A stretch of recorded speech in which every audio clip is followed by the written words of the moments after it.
Russell Westbrook is set to join LeBron and AD in LA, forming the new big three in purple and gold. But the Nets also have their own big three, KD, Harden, and Kyrie.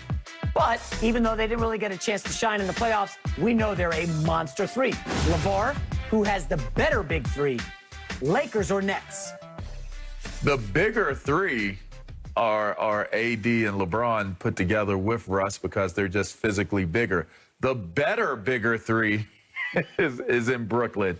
You got to go with those guys in Brooklyn for the simple fact that I think the balance that's created between them, I know Broussard will bring this up. We continue to have the conversation about none of the three of Russ, LeBron, and AD bring shooting, great shooting skill to the table. And I think that has to be the deciding factor in all of this is that, for one, you got a great facilitator. You have two facilitators in Kyrie and Harden, but you also have scorers in all three of them and scorers that can prolifically score from anywhere on the court. So, Brew, I look at it as the three in Brooklyn definitely have to be looked at as the better big three.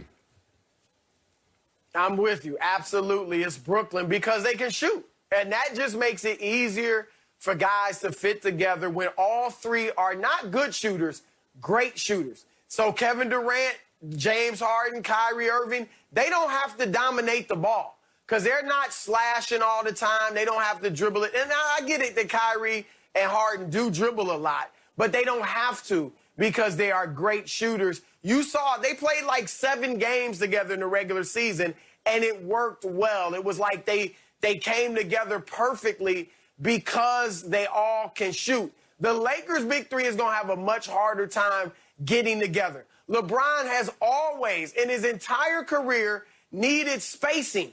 All right, so that lane is open for his drive to the bucket. Westbrook does not provide spacing. There is video of the Lakers when they played Russell Westbrook and the Houston Rockets in the playoffs in the bubble, giving Westbrook 15 feet. He's at the three-point line, and their defenders are in the paint. That is what teams are going to do against the Lakers, and it's not like LeBron and Steph Curry are going to light it up from outside if that lane is packed. What's AD going to do as well? So they better add major league shooting around Westbrook and LeBron and AD if they want to realize the potential that those three talented players give them. I'm not writing them off. I'm giving them a puncher's chance because LeBron is so smart. Maybe he can figure it out. But I think they should have LeBron playing point, being the primary decision maker in the half court. Westbrook, when he gets a ball, because LeBron will draw double teams. So will Anthony Davis. So when Westbrook gets it and he's open, don't shoot the three. Drive in for either a mid-range shot or all the way to the hole and see what you can create. So I would like to see LeBron take that approach and make sure AD and Westbrook get fed. I think that's the best way of winning. Let Westbrook push it in transition, or when LeBron's on the bench, he can handle the ball. But LeBron's got to be that primary decision maker. Unfortunately, we have agreement, guys, across the board. I would say without question, the Nets have the better big three. That being said, the Lakers' big three is considerably older. And I'm going to add this. We just talked about, Broussard mentioned Kyrie dominating the ball. I actually think the Nets locker room has a better chance to implode, given the strong personalities. James Harden ain't never won anything. I don't like betting against LeBron and Anthony Davis. And we all know Kyrie Irving, we just don't know where his headspace is from one day to the next. So, I mean, the Nets have the better big three, but you can't unequivocally say they're going to beat the Lakers head-to-head. We still have to see the supporting cast. By the way, there's a report out there today that, the Nets drafted a couple guys last Thursday, and none of the big three, KD, Harden, Kyrie, none of them have reached out to the rookies to, onboard them. LeBron, of course, first guy out there putting out on Instagram, we got Russell Westbrook. Just keep an eye on the Lakers. I think they'll be pretty decent. All right, coming up, do Kevin Durant and Team USA have what it takes to bring home the gold? We'll see what the guys see. As the purple and gold had to trade away Kuz, KCP, Montrezl Harrell, and a first-round pick in this year's draft. It remains to be seen how the Lakers will fill out the roster around their new trio of stars as free agency begins later today. Chris Broussard, should LeBron and the Lakers be favorites to win it all after getting Russell Westbrook?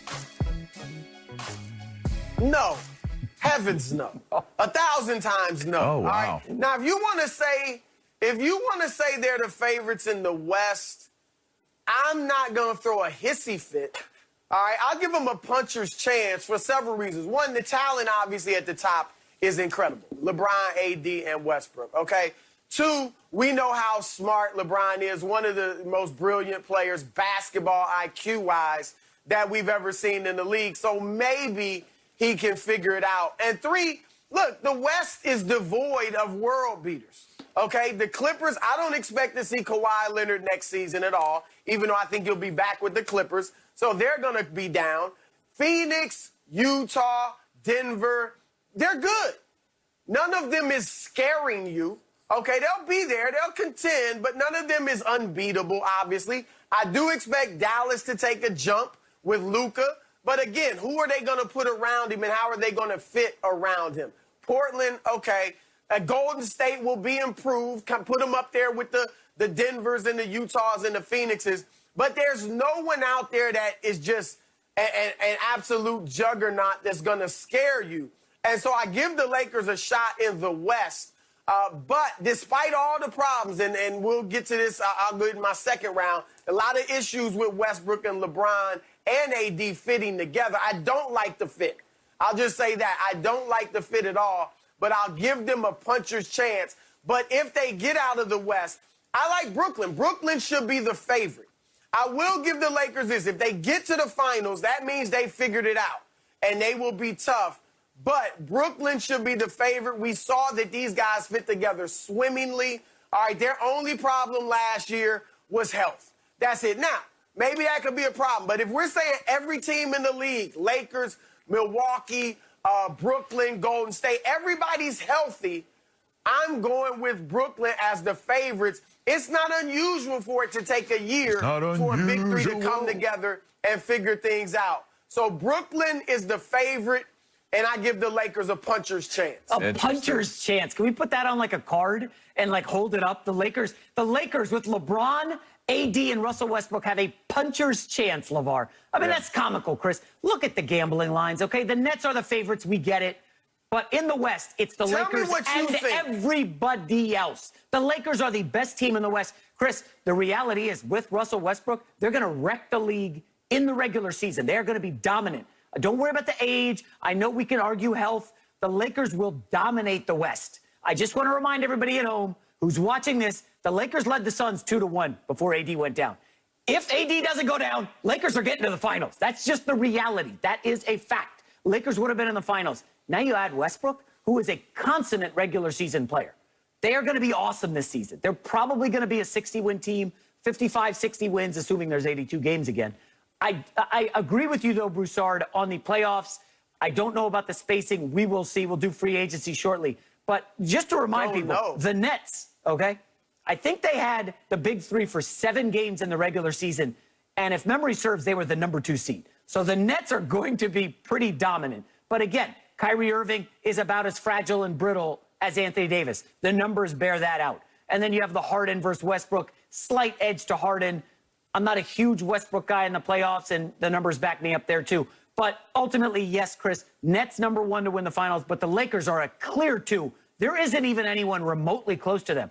The Bucks, well, let's be realistic, Milwaukee? they're not there. No, stop. Not the Bucks. LeVar, Lakers. Why not? Can you educate Broussard real quick? Well, because they're not. And here's the thing. I agree with the Brooklyn Nets scenario, but think about if we're lining them up, if we're matching this up, who offsets KD? I think Anthony Davis offsets KD. Who offsets James Harden? I think LeBron James offsets James Harden. Who offsets Kyrie Irving? I think Russell Westbrook offsets, who am I talking about here? Kyrie Irving. There we go. Kyrie. And then now you got to go down low, right? Now this becomes a down low game.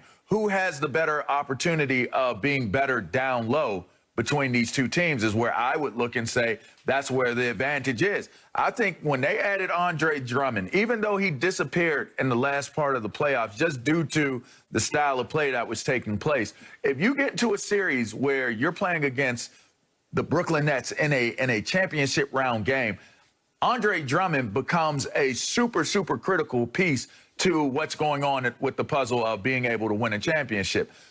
I recall being on this very show with you and J-Mac, and even with Rick Bucher, and you guys said,